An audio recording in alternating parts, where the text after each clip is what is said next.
Throughout Overwatch history, we have seen multiple metas come and go, with heroes that define said metas and other that, well, sucked. Today we're going back in time to revisit some of the strongest heroes historically. This means that, compared to other heroes at that exact point in time, these heroes simply dominated the game, shaped the entire game around it, and in some cases, caused the game to change on a fundamental level. There are multiple candidates for this list, but I'm going to talk about the top 5 and some notable mentions.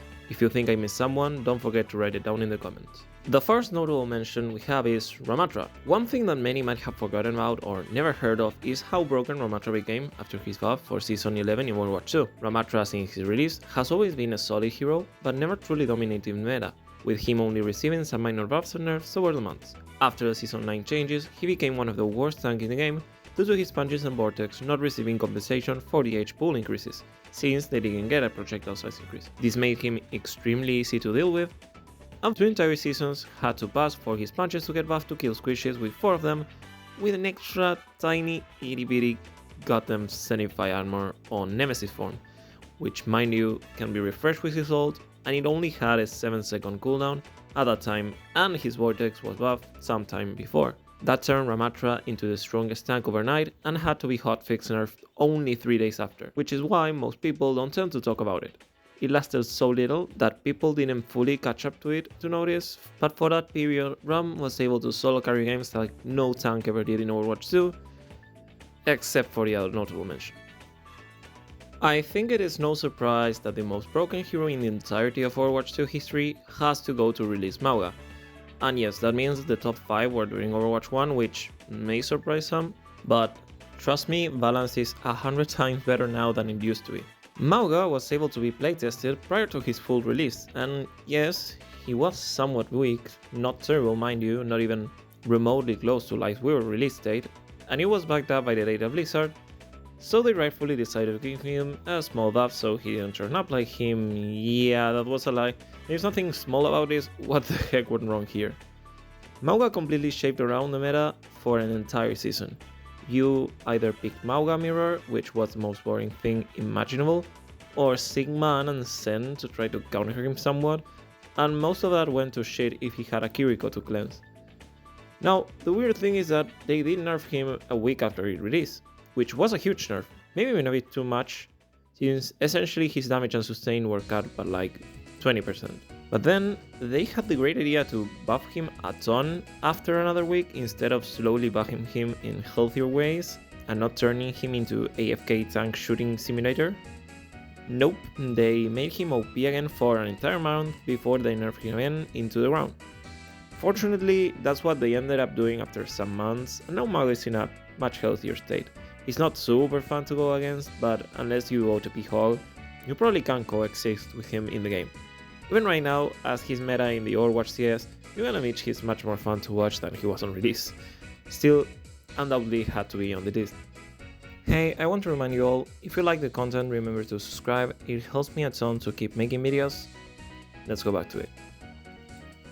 If you try the Overwatch Classic event for the moth meta, you may not be surprised that he's on the list, but it's actually not that exact same period as the one that was Doomfist's strongest state, and the one making the cut for the top 5.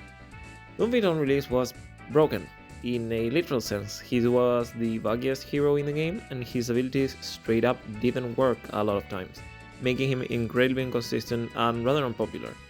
When they started fixing said bugs and a few other balance changes, mostly when Ghosts went slightly out of the meta, at least in rank, the true face of Doomfist was revealed, a very obnoxious meta where Doomfist was present in almost every game and forced the enemy DPS to either play the mirror or Sombra and force the support player into picking someone that could at least try to survive against him.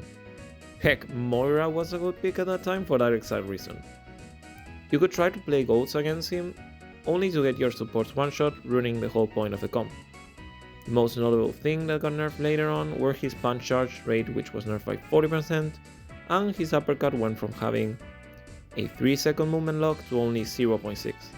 This means if you got hit by his uppercut, you essentially fell down in a straight line for 3 seconds for him or his team to kill you with extreme ease. At that time, they even tested Cassidy to be able to roll in the air for the first time just to counter him.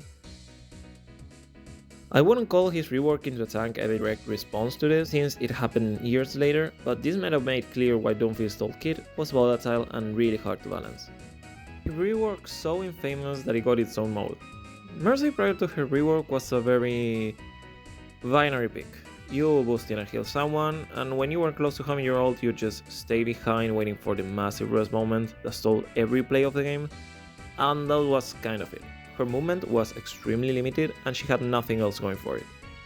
So they reworked her, giving her a new ult and moving her rest to her E. The issue is that it was instant, meaning that you needed to kill someone twice to actually kill them, and there was no counterplay around it. Her new ult not only refreshed it, but it also reduced its cooldown to 10 seconds, which means you could rest 4 times on a small amount of time in a single usage of your ult, on top of the ult itself lasting for 20 seconds. Wanna know the best part? Mob meta lasted for 3 entire months, till they finally decided that instant rest was simply a no-go, even on her ult, and everything I just mentioned got removed or nerfed over that 3-month period. Meaning rest wasn't guaranteed anymore, and the Mercy players actually needed to think when it was worth the risk. At least her movement techs were introduced around this period, so she didn't lose it all.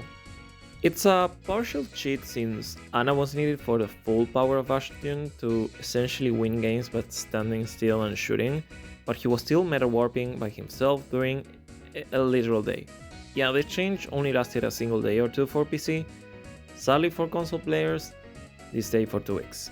Due to how budgeting is managed or used to be managed there, this was when Ironclad Bastion was introduced, which he still has now, but it used to be 35% damage reduction, around their current 20%. That meant that added with his self-healing, he was able to just sit on a spot and survive even in entire ultimates like Reapers or Hanzos, but what pushed it further onto the list is that it could be stacked on top with other damage reduction effects, like an anti-nano boost, which made him essentially unkillable, and the issue is that compared to prior picks on this list, there wasn't a direct answer or counter to it, so Overwatch became a nightmare to play on console for 2 weeks. This forced Blizzard will also add a new rule, making damage reduction not able to be stacked to over 50%. A similar rule applied to movement speed buffs. Who wants to shoot a Varios for a whole match? No one. At number 2 we have really Sigma, who in my opinion was the cause of the worst meta in the entire history of Overwatch, Double Shield. Now, why was Sigma so broken? The funny thing is, compared to the others, he got mostly number changes over the years, and he's usually considered a very healthy tank in the current 5v5 of Overwatch 2. First, he had a no cooldown shield with 15k HP that used to regen way faster. This was the core issue. He had the strongest shield in the game, while still having strong poke, and even up close, his rock had a one-shot combo, and his stun duration used to scale to up to 3 seconds. Yeah, the current minor perk was a base mechanic on his kit. Lastly, his ult was much harder to avoid, and his slam slower, meaning you were suspending the air much longer for him or his team to kill you. On top of that, it wasn't cancelable if he got CC'd, so he had one of the strongest and most reliable ults, and even if you did survive, the slam slow lasted longer, so yeah, his ult was insane. And if I remember correctly, Sigma made so every point vertical detection hitbox got increased, since he could easily also point and win by just forcing a C9. And on the top and undisputed, the most broken hero ever in Overwatch history is really Lifeweaver. Okay, no, it's Rick. Rick defined a meta of high level and pro for almost 2 entire years, leading to around 40 nerfs, and she was still getting play in Overwatch League. Let's go by parts.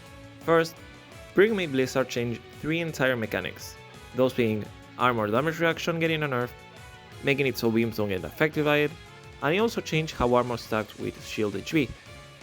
Besides changing how certain mechanics work, let's take a look at just some of her nerfs.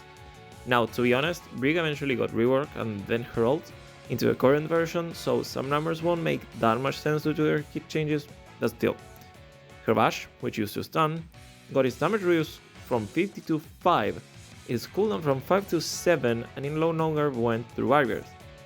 Her shield HP went from 600 to 500, her ult no longer granted permanent armor, and the max was reduced by 50. So yeah, let's just say she was strong. She was able to 1v1 even tanks on her ult, made flankers unplayable, and her only weakness were heroes she couldn't really hit due to her range. Oh, never mind, she can blow 5 Pharah or Junkrat rockets with her shield, so who cares. It was a big win for most of Overwatch 1 history, but that was after she got reworked. This version was an abomination that went probably for years. And if that wasn't enough, Brig is one of the main reasons we got roll queue added into the game, since Blizzard couldn't figure out how to balance this type of comps. Well, at least something positive came out of this, right? Right?